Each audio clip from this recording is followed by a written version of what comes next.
नमस्कार दोस्तों, आपका स्वागत है मेरी सोशल साइंस की इस क्लास में। आज हम 9th क्लास ज्योग्राफी का दूसरा चैप्टर देखेंगे, भारत के भौतिक स्वरूप का भाग 2। भाग 1 में हमने इनका निर्माण किस प्रकार से हुआ उस पर विस्तार से चर्चा की है। मुझे आशा है कि आप लोगों ने वो देखा होगा और आपको ये पसंद भी आया होगा।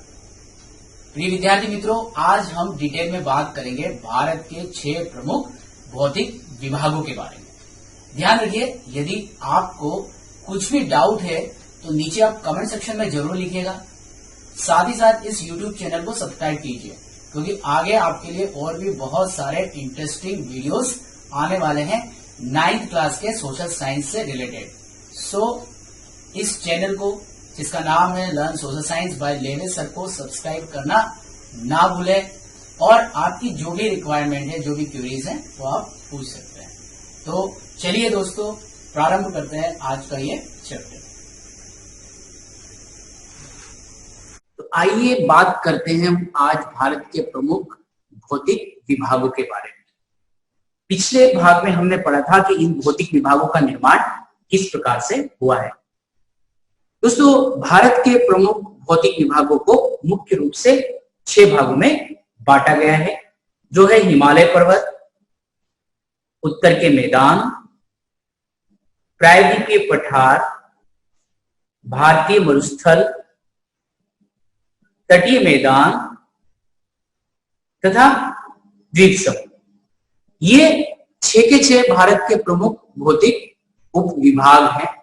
आइए एक एक करके इनके बारे में हम विस्तार से जानते हैं। सबसे पहले हम देखेंगे उत्तर के विशाल पर्वत श्रृंखला, जिसे हम हिमालय पर्वत भी कहते हैं। जैसे कि आप यहां पर देख सकते हैं कि भारत के उत्तरी भाग में पूरा का पूरा, यहां जम्मू कश्मीर से लेके तो अरुणाचल प्रदेश तक एक अर्धचंद्राकार स्थिति में एक पर्वत श्रृंखला है, जिसे हिमालय पर्वत कहते हैं। इसका निर्माण किस प्रकार से हुआ, पिछले भाग में हमने इसकी डिटेल में चर्चा की थी। इस हिमालय पर्वत श्रृंखला की लंबाई यहां जम्मू कश्मीर से लेके तो यहां अरुणाचल प्रदेश तक करीब 2400 किलोमीटर है।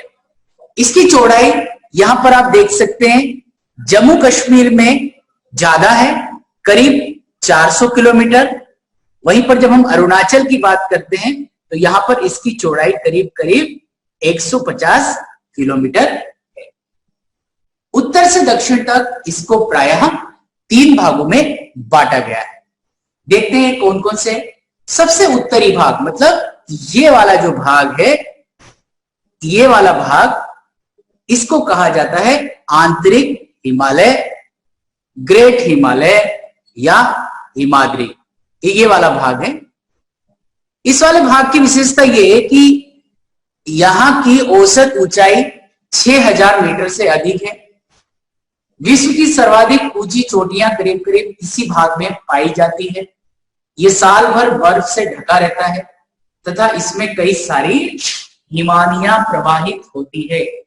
हिमानिया का मतलब है ग्लेशियर, मतलब कि बर्फ की नदी। इन्हीं ग्लेशियरों के माध्यम से कई सारी नदियों का उद्गम भी होता है। ये हम नदी करके, जो हमारा आगे का अध्याय है नदियां या जल संसाधन, उसमें हम देखेंगे। ये जो हिमानियां होती है, उत्तर भारत की नदियों का प्रमुख जल स्रोत है। आगे बढ़ते हुए हम इसके बाकी भागों को भी देखते हैं। इसका जो मध्य भाग है, इस मध्य भाग को कहा जाता है हिमाचल या निम्न हिमालय। देखिए इधर, यहां पर ये वाला जो भाग है, इस वाले सेक्शन के अंदर जो प्रायः हिमालय है, इसे कहते हैं मध्य भाग को हिमाचल हिमालय या निम्न हिमालय। इसकी औसत ऊंचाई 3700 मीटर से लेकर 4500 मीटर तक है। मींस एवरेज हाइट इसकी है 3.7 किलोमीटर टू 4.5 किलोमीटर, और इसकी औसत चौड़ाई भी 50 किलोमीटर के आसपास है। पीर पंजाल, जिस प्रकार हम यहाँ पर देख रहे हैं, पीर पंजाल है, धौलाधार श्रेणियां है, महाभारत इसकी प्रमुख श्रेणियां हैं। कांगड़ा तथा कुल्लू घाटी एवं कश्मीर घाटी इसमें पाई जाती है। कांगड़ा, कुल्लू और कश्मीर, आपको पता है यहां पर कश्मीर वैली पूरी की पूरी इसके अंदर है, साथ ही साथ कांगड़ा और कुल्लू घाटी भी इसी के अंतर्गत पाई जाती है। दोस्तों ये काफी इंपॉर्टेंट भाग है और जितने भी पर्यटन स्थल हिमालय के हैं उसमें से बड़ी मात्रा में ज्यादातर स्थल इसी भाग में पाए जाते हैं। चलिए अगले भाग की तरफ बढ़ते हुए चर्चा करते हैं इसका तीसरा भाग कौन सा है। इसका जो तीसरा भाग है इसे कहा जाता है शिवालिक हिमालय।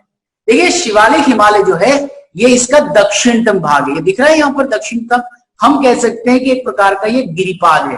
गिरिपाद का मतलब हम ये कह सकते हैं कि ये जो महान हिमालय जो है इसके इस वाले हिस्से में छोटी छोटी श्रृंखलाएं जो पाई जाती है इसको हम कह सकते हैं शिवालिक हिमालय। ठीक है, तो इसकी ऊंचाई भी आप देख सकते हैं केवल 900 मीटर से 1100 मीटर के करीब एवरेज ऊंचाई है और इसकी चौड़ाई भी 10 किलोमीटर से लेके तो 50 किलोमीटर के बीच में है।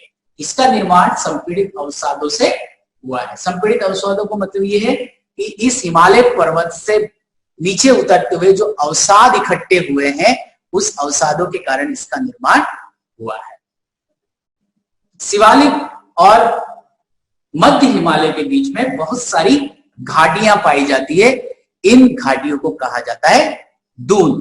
तो यहां पर कई बार क्वेश्चन भी बनता है कि दून क्या है, तो दून कुछ नहीं है। दून एक्चुअली शिवालिक हिमालय और मध्य हिमालय के बीच स्थित घाटियां हैं, इन्हें दून कहा जाता है। इन्हीं घाटियों में कुछ भारत के प्रमुख शहर अवस्थित है, जैसे कि आपने नाम सुना होगा देहरादून, कोटलीदून, पाटलिपुत्र।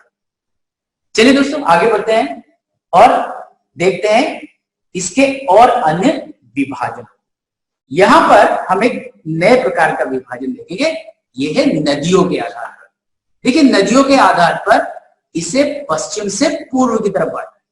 जिस प्रकार हमने इसकी ऊंचाई के हिसाब से इसको उत्तर से दक्षिण की तरफ बांटा था, इसी प्रकार से हम इसको नदियों के हिसाब से पश्चिम से पूर्व की तरफ। तो सबसे पहले बात करते हैं हम पंजाब हिमालय की। पंजाब हिमालय जो है वो यहां पर ये सिंधु नदी दिखाई दे रही है, ये सिंधु नदी से लेके तो सतलज नदी के बीच का ये वाला भाग है, इसे हम बोलते हैं पंजाब हिमालय। ठीक है, इससे आगे बढ़ते हुए ये सतलज नदी से यहां नेपाल की सीमा तक जो काली नदी है इसको हम बोलते हैं कुमाऊं हिमालय। ये वाला कुमाऊं हिमालय वाला क्षेत्र है। इस काली नदी से लेकर तीस्ता नदी, ये तीस्ता नदी है सिक्किम में, इसके बीच का जो हिमालय का ये वाला क्षेत्र है इसे हम कहते हैं नेपाल हिमालय। और तीस्ता नदी से दिहांग नदी, देखिए ब्रह्मपुत्र की सहायक नदी है, यहां तक का जो क्षेत्र है इसे कहते हैं असम हिमालय। असम हिमालय जो है ये दिहांग नदी हम कह सकते हैं, ये हिमालय की पूर्वी सीमा बनाती है। इसके बाद में हिमालय दक्षिण की तरफ मुड़ जाता है। ये दिख रहा है आपको, यहां से हिमालय जो है वो दक्षिण की तरफ मुड़ गया। इसका मुड़ने का कारण यदि आपको देखना है तो मेरे पिछले वाले भाग में जो प्रेजेंटेशन बनाई थी उसमें मैंने बताया था कि किस प्रकार ये जो भारतीय प्लेट है ये यूरेशियन प्लेट के साथ में टकराती है और ये जो इस प्रकार के एक शेप का निर्माण होता है। तो इस कारण से यहाँ पर जो प्रमुख जो पहाड़ियां हैं उनका नाम है मिजो, दिख रहा है आपको यहाँ पर, नागा हिल, पटकाई हिल, ये यहाँ की प्रमुख पहाड़ियां हैं। चलिए आगे बढ़ते हैं और देखते हैं भारत के एक अन्य भाग के बारे में जिसे हम कहते हैं उत्तरी मैदान। दोस्तों उत्तरी मैदान का निर्माण भी करीब करीब हिमालय के निर्माण के साथ ही जुड़ा हुआ है। जब यहां पर हिमालय का निर्माण हुआ और ये वाला भाग उठा तो ये वाला भाग करीब करीब नीचे धंस गया था। ये पूरा का पूरा भाग जब नीचे धंस गया तब यहां पर प्रायद्वीप से आने वाली नदियां और इधर हिमालय से आने वाली नदियां, इन नदियों ने क्या किया, लाखों सालों तक अपने साथ गाद, मिट्टी, बजरी और अन्य अवसाद लेकर इस जगह पर, जितनी भी जगह है यहां पर इन्होंने बिछाना चालू कर दिया।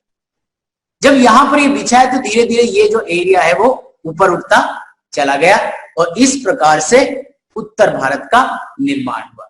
इसका क्षेत्रफल करीब 7 लाख वर्ग किलोमीटर है।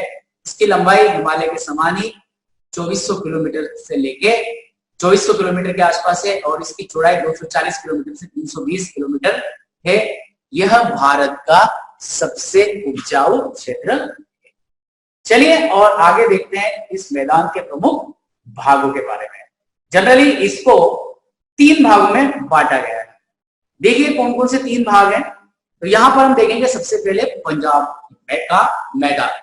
पंजाब का मैदान जो है ये सिंधु और सहायक नदी द्वारा इसका निर्माण हुआ है। इसका ज्यादातर भाग पाकिस्तान में है। यहां पर हम देख रहे हैं सिंधु नदी। सिंधु नदी और इसकी जितनी भी सहायक नदी झेलम है, रावी है, सतलज है, ब्यास है, इन्होंने इस पूरे के पूरे मैदानी क्षेत्र का निर्माण किया है। तो ठीक है, इसको हम बोलते हैं पंजाब का मैदान। ये भारत में कुछ भाग इसका इतना करीब करीब आता है। दूसरा है गंगा का मैदान। देखिए गंगा का मैदान भी गंगा नदी, यमुना नदी, इसके बाद में चंबल है, सिंध है, केन है, सोन है, ये नदियों से मिलकर पूरा का पूरा इस गंगा के मैदान का निर्माण हुआ है। अगला वाला मैदान है ब्रह्मपुत्र का मैदान। ये पूर्वोत्तर राज्यों में ब्रह्मपुत्र नदी ने अपने साथ इस मैदान का निर्माण किया है। तो हमने यहां पर देखा कि प्रमुखतः इसका जो है, इनको हमने 3 भागों में इसको बांटा है, क्षेत्रफल या इसकी स्थिति के अनुसार। चलिए इसके कुछ भाग और हैं, इनकी हम चर्चा करते हैं। देखिए आकृतिक भिन्नता के अनुसार इसको 4 भागों में बांटा। आकृतिक भिन्नता मतलब यह मैदान सभी जगह पर एक समान नहीं है, इस मैदान की भी अलग अलग आकृति है। सबसे पहला भाग इसका आता है भाबर। ये बड़ा इंपॉर्टेंट है। ये ना केवल 9th क्लास के पॉइंट ऑफ व्यू से, बाकी आगे जितने भी कॉम्पिटिटिव एग्जाम है और जहां पर जनरल स्टडी का पेपर होता है, उन पेपर के लिए ये चैप्टर काफी इंपॉर्टेंट है। तो ये जो वर्ड्स हैं, इन वर्ड्स के बारे में प्राय इवन आईएएस के एग्जाम जो होते हैं उनमें भी इस प्रकार के, और स्टेट सिविल सर्विसेज के एग्जाम में उसमें भी इस प्रकार के क्वेश्चंस पूछे जाते हैं कि भाबर क्या होता है या तराई क्या होती है। तो मेरी आपसे गुजारिश है, ध्यान से सुनिएगा। देखिए भाबर क्या होता है, जब नदियां अपने साथ नीचे उतरती है पहाड़ों से, ये सपोज देखिए यहाँ पर मैं बना के दिखा रहा हूँ आपको इसलिए, जब ये नदियां अपने साथ तेज पहाड़ों से उतरी तो ये अपने साथ न केवल पानी लेके आती है बल्कि बड़ी मात्रा में ये बोल्डर, ये कंकड़ और बोल्डरों को भी लेके आती है। जब तक ये मैदान में आती है इन बोल्डरों का एक लंबी चादर से यहाँ पर बिछ जाती है।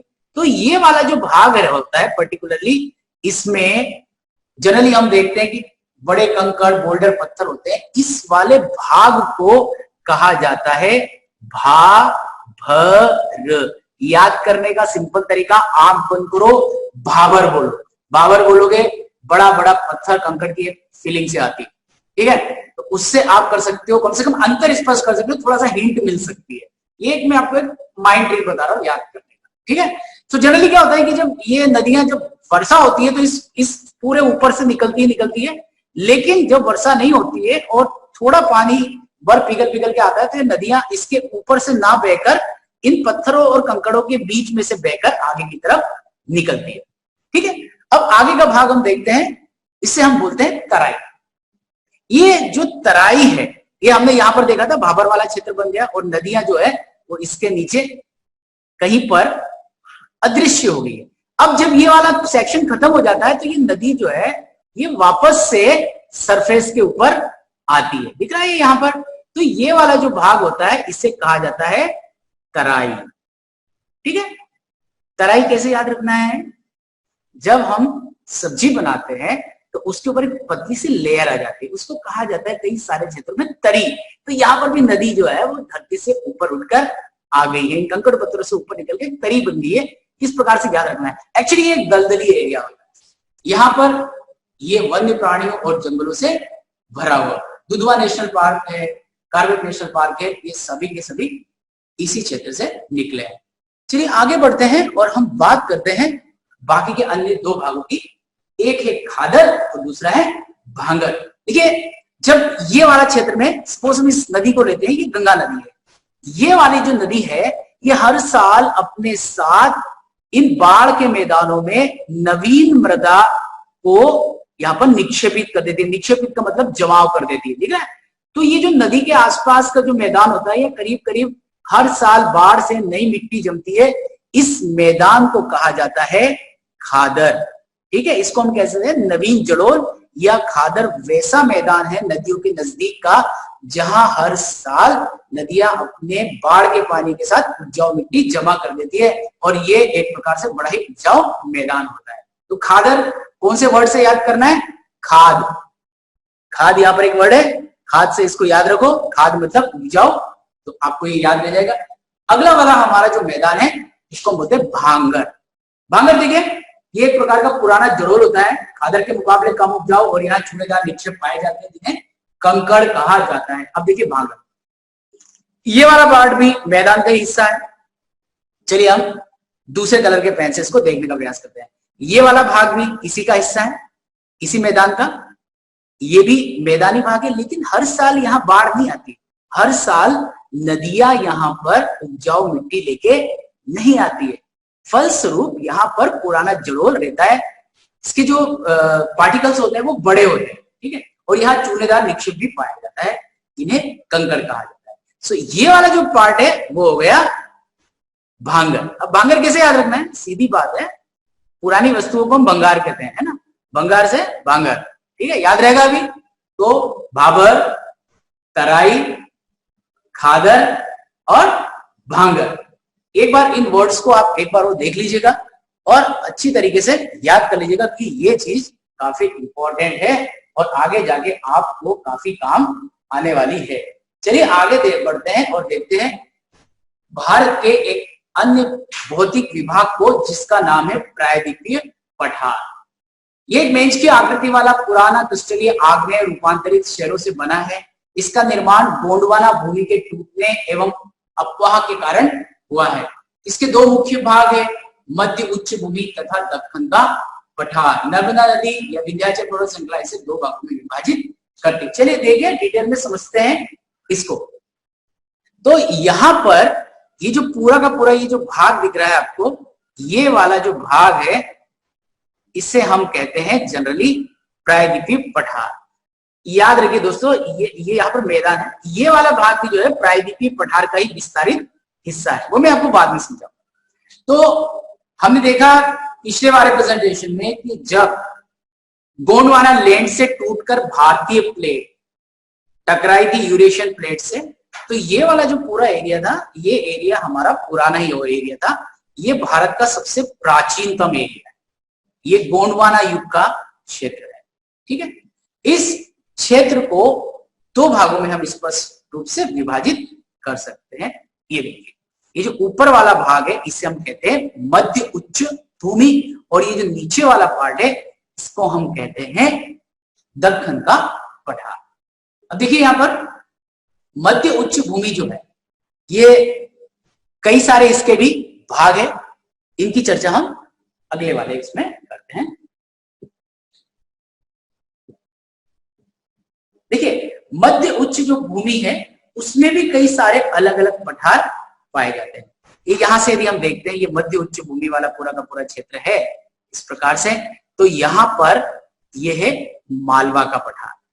मालवा के पठार से आप आगे बढ़ेंगे, यहां है बुंदेलखंड का पठार, यहां पर रीवा पन्ना का पठार, ठीक है, बघेलखंड का पठार, ये सारा का सारा ये अलग अलग है। इसी के साथ में ये छोटा नागपुर का पठार भी इसी के हिस्से में आता है। तो ये वाला मैदान वाला भाग है, इसे निकाल देना, ठीक है।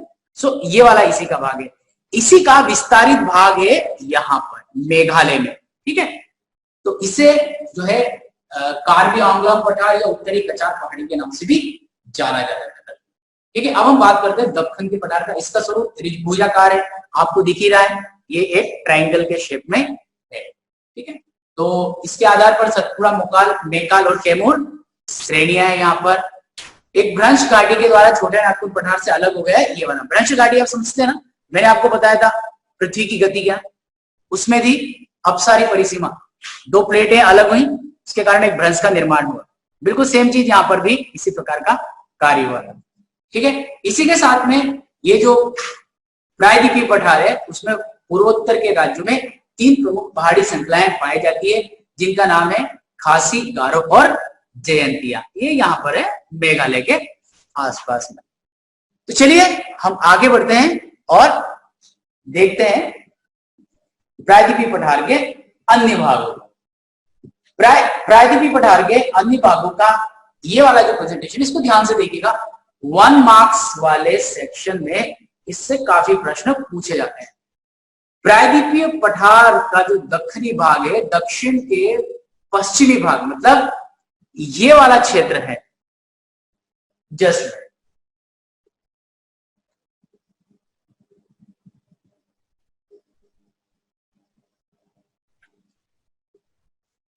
ये वाला जो क्षेत्र है,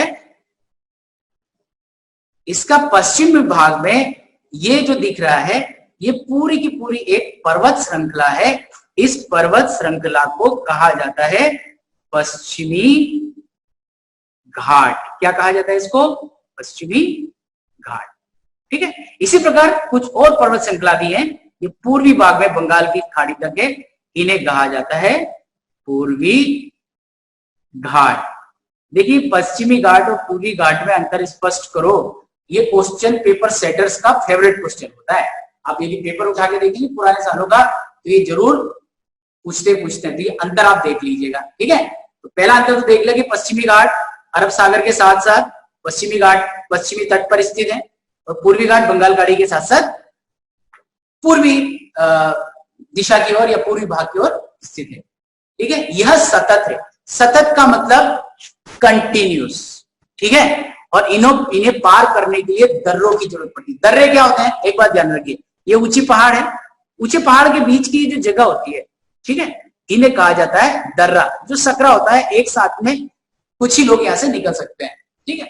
सो हमने देखा कि पश्चिमी घाट जो है सतत है और इसको केवल दर्रों के माध्यम से ही पार किया जा सकता है। इसकी औसत ऊंचाई जो है करीब 900 मीटर से 1600 मीटर के बीच में है। इसकी सबसे ऊंची चोटी का नाम है अनाईमुड़ी। ये जो है आगे के लिए भी बड़ा इंपॉर्टेंट है, जीएस के पेपर के लिए, जीके के पेपर के लिए, कि पश्चिमी घाट की सबसे ऊंची चोटी कौन सी है। ठीक है।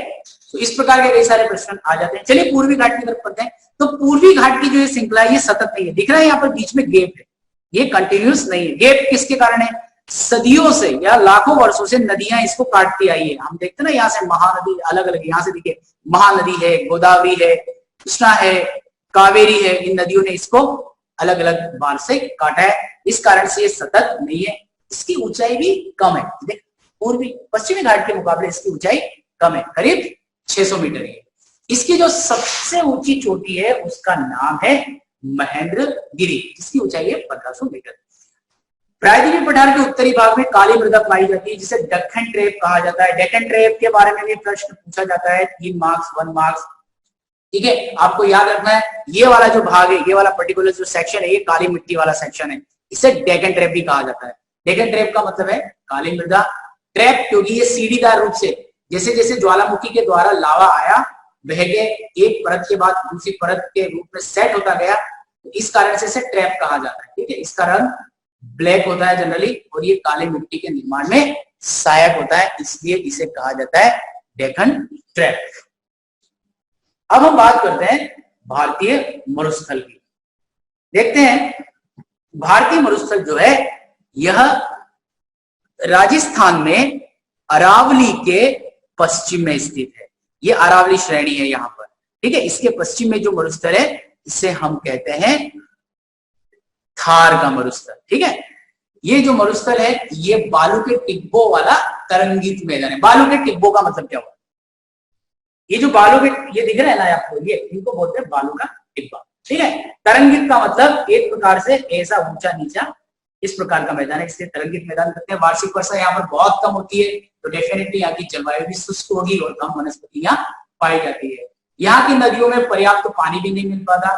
कभी ज्यादा बारिश होने से कुछ नदी सरिताएं निकल पड़ती है, लेकिन वह समुद्र तक या किसी बड़ी नदी में नहीं मिलती है, बल्कि वह रेगिस्तान में ही विलुप्त हो जाती है। लूनी नदी यहाँ की प्रमुख नदी है। इसकी एक और विशेषता है बरकान। ये जो बालू का टिब्बा हमने कहा था, इसका टेक्निकल नाम एक्चुअली बरकान है। ठीक है। तो ये अर्धचंद्राकार बालू का टीला होता है और इस विस्तार की प्रमुख विशेषताएं होती है। सबसे अच्छी बात आपको मैं बताता हूँ कि ये जो होते हैं, ये परमानेंट नहीं होते हैं, आज कहीं तो कल कहीं है। आप ये नहीं बता सकते कि वो जो बालू का टीला है वहां में 10 दिन पहले आया था, हो सकता है कि वो बदल जाए। ठीक है। सो इस कारण से ये अपनी जगह से दूसरी जगह तक बदलते रहते हैं। तो ये हुआ हमारा भारतीय मरुस्थल। भारतीय मरुस्थल को देखने के बाद आगे हम देखते हैं हमारे एक अन्य भौगोलिक उपविभाग के बारे में, जिसे हम कहते हैं तटीय मैदान।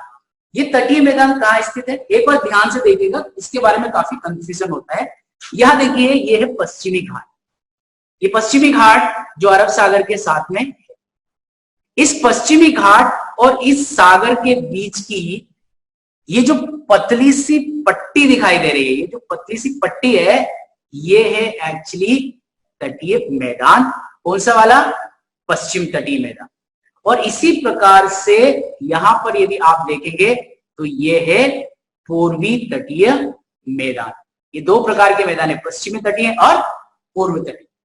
तो ये मैदान को जनरली पश्चिमी तटीय जो मैदान है उनको प्रायः बांटा गया है 3 भागों में।